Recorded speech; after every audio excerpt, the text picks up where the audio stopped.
Welcome to Not Milk Never Milk. Subscribe if you're lactose intolerant. You're starting right away. Open the Apple menu and go to System Settings, then Accessibility and Zoom.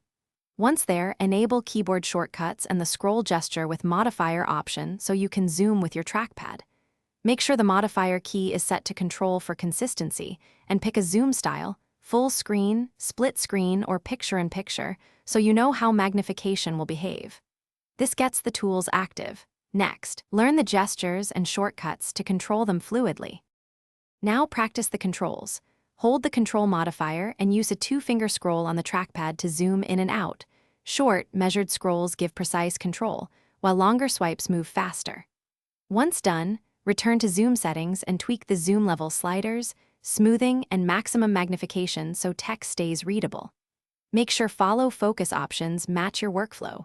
Center on the pointer for visual tasks or follow the keyboard focus for typing. These adjustments prevent overshooting and make zoom predictable. To finish, learn the quick toggles.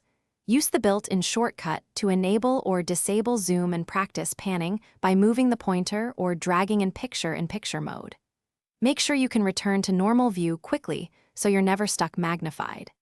If something goes wrong, first check that accessibility permissions are allowed in system settings and confirm the modifier key you set matches what you're pressing. Restarting the Mac or reassigning the modifier to Control usually fixes permission or shortcut conflicts. Thanks for watching. If this was helpful, leave a like and consider subscribing. See you next time.